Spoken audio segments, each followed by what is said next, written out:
When will this go away? Never. Holy, breaking and entering. It's Batgirl. Quick, Batgirl. Untie us before it's too late. It's already too late. I've worked for you a long time, and I'm paid less than Robin. Holy discontent. No time for jokes, Batgirl. It's no joke. It's the federal equal pay law. Holy act of Congress. Can we talk about this later?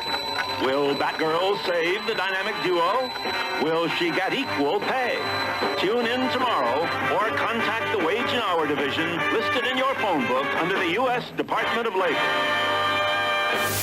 I guess the rain's down in Africa. It is a legit amazing song. Oh, so. yeah. You know, I can't make fun of that one. I made fun of, didn't make fun of, I was angry when when that stupid Journey song made a huge comeback. Oh, and because everyone of was loving The Sopranos? Yeah, between The Sopranos and Glee, right? It was on Glee. Is that why? Yeah, they did it on Glee. Like, I can't stand Journey to begin with. When did we discuss that? Was it on a podcast or an episode? But anyway, I can't stand Journey to begin with. I don't like his voice. And that particular song, hate it. And so when it got, like, big again, unironically, like, people were like, oh, yeah. No. It killed you. No, you just tie bricks to yourself and jump away. But Toto's Africa, on the other hand, that's a great song. They're ready, folks. Good job. You hit that button really well, Tig. We got Brainy Bryan in the house here. Tig, why don't you tell us what we have here? We have Attack of the Killer Shrews, the remake. Starring, who's this? Jonathan Rogers, Bill Kennedy, and Elizabeth Houlihan.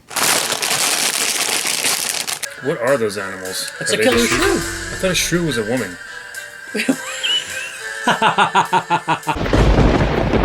There are gigantic killer shrews roaming these woods. We must all leave. I was experimenting with the cure for rabies when something went very wrong. These shrews are ravenous. They are vicious killers. These are killer shrews. You cannot run. You cannot hide.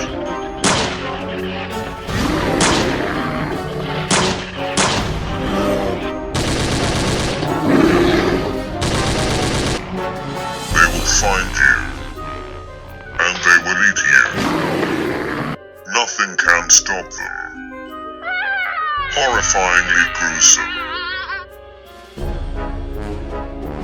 They've tasted blood. Now they want more. Horror at every turn. The wildest of flesh eaters, threatening all mankind. Monstrous creatures from your nightmares. Nuke 'em. Keep telling yourself. It's only a movie. Attack of the Killer Shrews.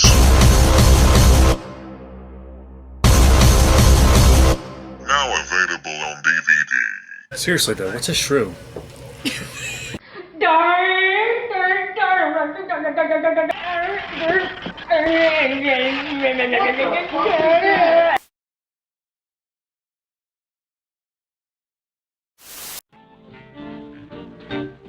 It's time for Deep Music Thoughts with Bootsy Spankins.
I mean, be doing this. My favorite garden secret weapon, I call it one of my secret weapons, and I don't even like this damn vegetable, but I learned to like it because of this. These in the middle, radishes. Radishes, you stick them in the ground, and literally like 4 weeks later or less, you are pulling them out and eating them. And they take up like no room. So like here, these are 2 different types of lettuce, a row of lettuce and a row of lettuce. And I put radishes like in between everything and anything because they pop up super fast, they don't take up any room, and by the time these are big enough to start taking up space, I'm going to be pulling the radishes out. So I'll stick them in between any and all plants, and then we eat radishes, even though I don't like radishes. I learn to like them though, because if you grow stuff, you have to like eat it, right? You don't want it to go to waste, right? I mean, that's what I'm thinking. So that's what I do with radishes. I always like to do that. That was Eric's garden. That one shingle is a different color. I don't like that. That always bothers me. I never noticed that before. I'm always staring at that thing. I've never noticed it before. And the but yeah, pigeons like it. Yeah? Yeah, the pigeons. They congregate like yeah, that they one? hang out on that one tile. Maybe that's why it's a different color. And it looks like it's the whole tile though, right? But maybe they're really precise poopers. They're like really good at it. I never picked up on that before. Yeah, why is that one in the whole... I don't know. Maybe I should tell her and so she can complain and be like, you need to redo my roof. Yeah, she could be one of those people. I would have that removed. You know though, there are people who would have the whole like roof redone or for paint that. it. You can't paint those things. You could use that tar stuff. What's it called in the can? Why would I know? I don't do The guy who like sprays his whole boat with it. Phil Swift here for Flex Seal and covered it in Flex Seal liquid. Flying through alligator-infested swamps. It's time for Tom Abroad.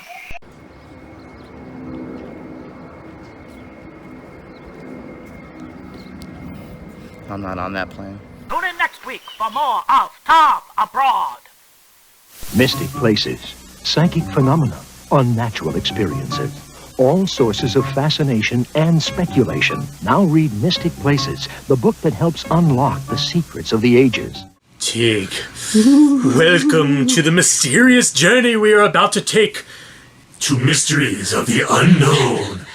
We'll start with Mystic Places, the place of mysticness with Mystic Place. I've had a thing for Time Life books, always. I have multiple sets of some of the different collections back in the other part of the Back in attic. the vaults.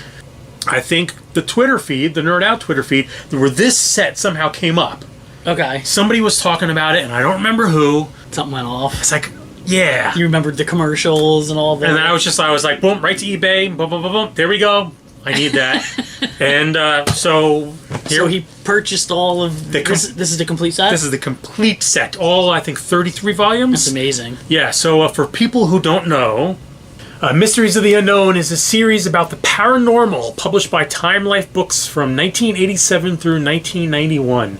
Each book focused on a different topic like ghosts, UFOs, psychic powers, and dreams. And for anyone who remembers, this was hugely successful. Of all the different Time Life series, I think this was by far their biggest seller and their most popular one. Commercials were all over the place, but I remember this was the first one, like, you'll start with Mystic Places. Read Mystic Places, free for 10 days. Keep it for $12.99. Psychic powers, the UFO phenomenon, the psychics. Oh god, so many good ones. Okay. So, have you read any of them since you've gotten them? Have you perused through? I've perused them. I have not read them since I got them, but I have paged through them because who doesn't want to know about the mysteries of the unknown? Mysterious creatures. Now this is kind of weird. Okay, you see that? This still circulates on the internet. Yeah. You see what's going on, people? Like Secrets of the Alchemists. I mean, come on, these things were rad. Alien encounters. Search for immortality. No, this we're here right here. See, this one's evil. Ancient wisdom and secret sex. Look at that. This one's evil. Look. Oh. That is evil. An upside down cross and a pentagram. That's right about the time that ours would have gotten canceled at our house. Oh yeah. My mom would have been like, letting Satan in. So there was no Dungeons and Dragons going on in your house? No. Yeah. Not in town. No, yeah. Well, the yeah. whole town was like under quarantine. That's right. Yeah, yeah. You lived in the. We lived in the woods. If there were kids dressed up in the woods at the time, I still say it's mass hysteria. And I remember all the crazy rumors that used to circulate. I remember one was like, "Oh man, I heard about this guy, and he was so obsessed with D&D. And when he finally went to go stop playing, he burned his character sheet, and it spoke to him." ours, the rumor with us that I remember is a bunch of kids got into it so much they went out in the woods and they reenacted it. Yeah, there was always that story. And Even if just some of these things are real, do you know what that would mean? despite the blatant cheesiness of the series, whose ads eventually started promising to send viewers, quote, power crystals along with the books, Corey, I don't know who Corey is, insists that such mysteries of the unknown volumes as psychic voyages and spirit summonings were thoroughly and rigidly researched in the best time life tradition. They were, and that's why I'm going to say, screw the person who wrote the blatant cheesiness. No. Well, I mean, yeah, the power crystals and stuff, that's pretty awful. But these Time Life book sets are legit. They're the set now, not necessarily about this particular set. Dreams and Dreaming, by the way, as we go through them, and Psychic Voyages. But the Time Life book sets tend to be really well researched and well written, dense with information. Like some of the sets I have are fantastic. Right. But I think this was when they got to the point where maybe they ran out of things. So you can decide for yourself. The Mind and Beyond. You got to be reading the titles with drama as you look. Mysterious lands and people. That's so funny. Come on, wouldn't you want to read that? I mean, I know they sort of become obsolete with the internet. Look, the thing with the internet is, yeah, if you need to find a specific piece of information, it's good. But this, sometimes you just open it up and you're like, you know what? I didn't know that I wanted to know about that thing. The power behind the masks. But yeah, I got 10 minutes to kill right now, and now I'm going to learn about the power behind masks. It's all just coincidence. That's what I think. But look at that. Somewhat gruesome picture of a skull and so on. It says, a gaping-mouthed skull seems to laugh from the altar at the Church of Satan, as if to remind worshippers of their mortality. Satanists bastardize its sacred Christian function by filling it with human semen. I don't think that's actually true. Transformations. Werewolves and stuff? I guess so, right? It's gotta be. Maybe Hauntings would be okay. Ooh, Hauntings would be cool. See, Hauntings is probably a good one. Hauntings frightened me. Yeah. Yo, this kid's stabbing himself. Phantom encounters. See, I bet you that's got some good stories in it. Is that different than ghost encounters? Sure, because these are phantoms. What's the difference between... I feel like hauntings are hauntings, but phantom encounters are probably like, the mysterious guy on the side of the road. I was going to say side of the road stuff, like, yeah. I never thought I would believe in it until it happened to me. The Great Ghost Maker, that was one of my favorite shows when I was a kid. The Great Ghost Maker, come on board. On the Great Space Coaster, we'll explore. Books are heavy too. Like wow, the they're table real is heavy. The table's like. We were afraid to put them on the table, thinking it was gonna. Yeah. I can only ever shelve them on the bottom row of any bookcase because the shelves low. Time Life presents. All right. The ending. I'm getting psyched up about this psychic business. Then why not get tickets for the Sacred Earth Tour? Oh, we'll get the tickets. And the books.